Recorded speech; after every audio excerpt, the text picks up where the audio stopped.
کشیدگی بڑھ گئی ہے، جس دوران 123 فلسطینی ہلاک ہو گئے تھے، جبکہ اسرائیل کا کوئی جانی نقصان نہیں ہوا تھا۔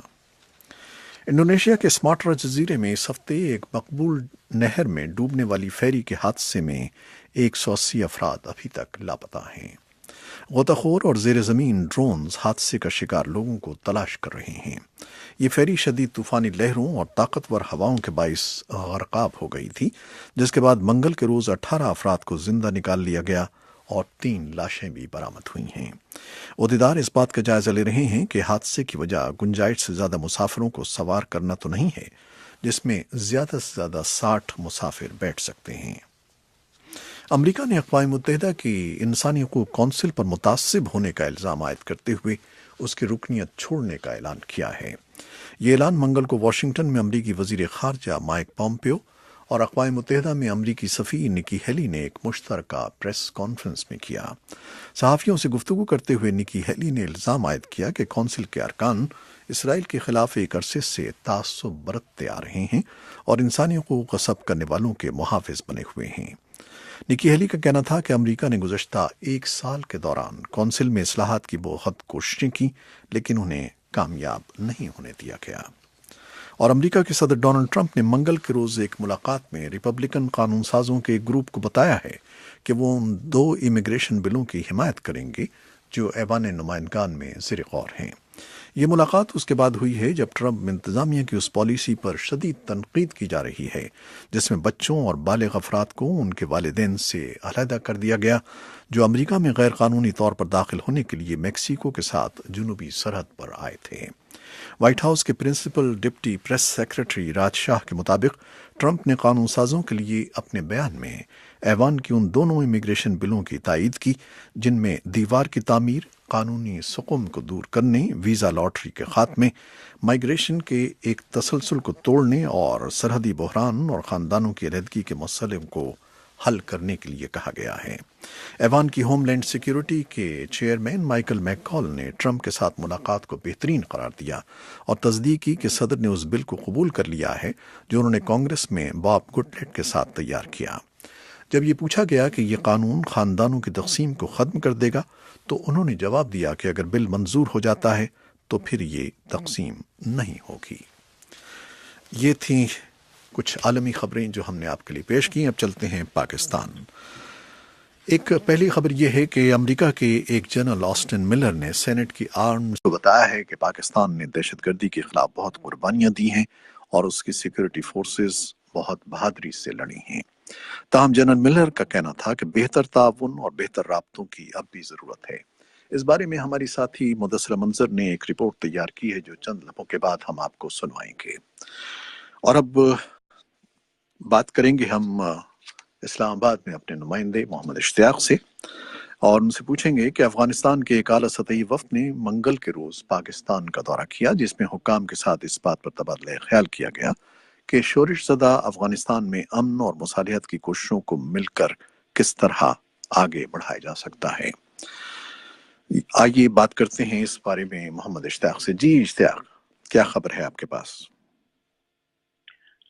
جی، ایک افغان وفد جو ہے افغانستان کے قومی سلامتی کے جو مشیر ہیں حنیف اعتماد، ان کی زیر قیادت پاکستان کا اس نے دورہ کیا ہے۔ افغان عہدیداروں کے علاوہ پاکستانی فوج کے ترجمان نے بھی وائس آف امریکہ کے نمائندے ایاز گل کو اس بات کی تصدیق کی ہے اور ان کی خبر کے مطابق اس دورے کے دوران جو خاص طور پر جو افغانستان میں امن کے بارے میں بات چیت کی گئی اور یہ کہا گیا کہ پاکستان اپنا کردار ادا کرے کہ وہ جنگ بندی جو کہ عید کے موقع پر 3 روز تک کے لیے ہوئی تھی، پاکستان اپنا اثر و رسوخ استعمال کرتے ہوئے اس جنگ بندی میں توسیع کے لیے کوششیں کرے، جبکہ ساتھ ہی ساتھ یہ بھی جو ان کی چند گھنٹوں کا قیام بتایا جاتا ہے کہ پاکستان ہوا، ان کی ملاقات کا جو محور تھا وہ افغانستان میں امن و سلامتی کے ساتھ ساتھ جو پاکستان افغانستان ایک سولیڈیرٹی کمیشن جس پر اتفاق ہوا تھا اس پر پیش رفت کا جائزہ لینا بھی تھا۔ افغان اعلیٰ سطحی وفد نے اطلاعات کے مطابق پاکستان کے انٹیلیجنس ادارے ISI کے سربراہ سے ملاقات کی۔ یہ دورہ ایک ایسے وقت ہوا ہے جبکہ افغانستان میں امن و مسالت کے لیے کوششیں جاری ہیں۔ صدر اشرف غنی نے عید سے قبل افغانستان میں جنگ بندی کا اعلان کیا، جس کے بعد طالبان نے بھی اس کا کچھ مثبت جواب دیتے ہوئے 3 روز تک حملے نہ کرنے کا فیصلہ کیا عید الفطر کے موقع پر۔ لیکن جیسے ہی عید الفطر کا اختتام ہوا اسی رات سے انہوں نے حملوں کا آغاز کر دیا۔ اس کے باوجود کہ افغان صدر اشرف غنی نے عید کے دوسرے دن اعلان کیا تھا کہ حکومت یکطرفہ طور پر اپنے طور پر اس جنگ بندی میں مزید 10 روز کی توسیع کر رہی ہے، لیکن طالبان نے اس کا کوئی مثبت جواب نہیں دیا۔ پاکستان اور افغانستان کے درمیان رابطوں میں حالیہ ہفتوں میں اضافہ ہوا ہے اور پاکستانی فوج کے سربراہ جو ہیں جنرل قمر جاوید باجوہ اور انٹیلیجنس ادارے ISI کے سربراہ اور دیگر جو عسکری حکام ہیں انہوں نے حال ہی میں افغانستان کا دورہ کیا اور وہاں بھی جو بات چیت کا محور تھا افغان قیادت سے وہ افغانستان میں امن و سلامتی تھا۔ یہ بتائیے گا کہ ملا فضل اللہ کے ہلاک ہونے کے بعد اس دورے کی اہمیت کچھ بڑھ گئی ہے، کچھ اس میں اضافہ ہوا ہے؟ جی، ملا فضل اللہ کی ہلاکت کے بعد پاکستان میں عمومی طور پر یہی کہا جا رہا ہے کہ یہ ایک مثبت اقدام تھا اور پاکستان کی طرف سے اس کو سراہا بھی گیا ہے، خاص طور پر جب افغان صدر نے پاکستان کے نگران وزیر اعظم اور فوج کے سربراہ سے بات چیت کی تو اس دوران بھی انہوں نے افغانستان کی کوششوں کو سراہا اور اس کی تعریف کی کہ کیوں کہ فضل اللہ کو وہاں مارا گیا ہے۔ پاکستان ایک طویل عرصے سے یہ مطالبہ کر رہا تھا کہ ملا فضل اللہ افغانستان کی سرزمین پر موجود ہے اور اس کے خلاف کارروائی ہو، تو اس تناظر میں آپ نے بالکل درست کہا، یہ دورہ اس لیے بھی اہم ہے کہ اس سے دو طرفہ تعاون کی غمازی ہوتی ہے کہ دونوں ممالک مل کر اب نہ صرف ایک دوسرے کا تعاون حاصل کرنے کی کوشش کر رہے ہیں بلکہ عملی طور پر تعاون کیا بھی جا رہا ہے۔ جی ہاں، عملی طور پہ تعاون بھی جاری ہے۔ ایک اور مسئلے پہ بات کرتے ہیں۔ آپ جانتے ہیں کہ آج مہاجرین کا، پناہ گزینوں کا عالمی دن منایا جا رہا ہے اور پاکستان میں بھی منایا گیا، اور پاکستان میں لاکھوں پناہ گزین موجود ہیں افغان، تو ان کی گزر بسر کیسے ہو رہی ہے، کیا حالات ہیں؟ کچھ آپ نے کوئی معلومات کی اس بارے میں؟ جی، اسلام آباد میں ایک واحد کچی بستی جو کہ افغان کچی بستی کے نام سے مشہور ہے، وہاں پر ہم نے کچھ لوگوں سے بات کی اور ان میں سے زیادہ تر وہ لوگ تھے جو کہ یا تو وہ یہاں پیدا ہوئے اور اب ان کی جو آئندہ نسل ہے وہ بھی یہاں جوان ہو رہی ہے، تو لگ بھگ 2000 خاندانوں پر مشتمل اس بستی کے لوگوں میں سے بعض کا یہ کہنا تھا کہ اب پاکستان ہی ان کا وطن بن چکا ہے کیونکہ ان کی پیدائش یہاں ہوئی ہے، اب ان کے بچے بھی یہاں پل بڑھ رہے ہیں اور وہ اپنے والدین کے ہمراہ یہاں آئے تھے، تو اب وہ یہاں سے نہیں جانا چاہتے کیونکہ وہ بزرگ جو کہ اپنے بچوں کے ساتھ یہاں آئے تھے ان میں سے بعض کی تدفین بھی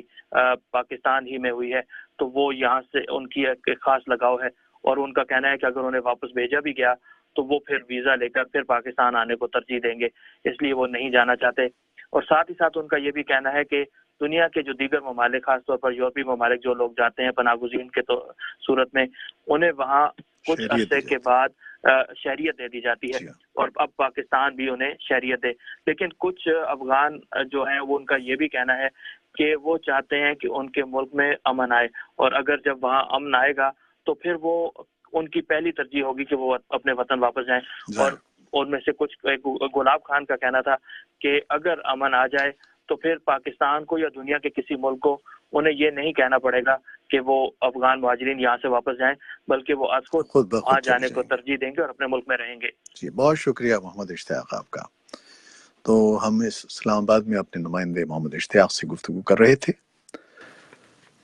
اور اب کچھ دیر کے بعد ہم آپ کو ایک رپورٹ سنوائیں گے یوسف جمیل کی زبانی۔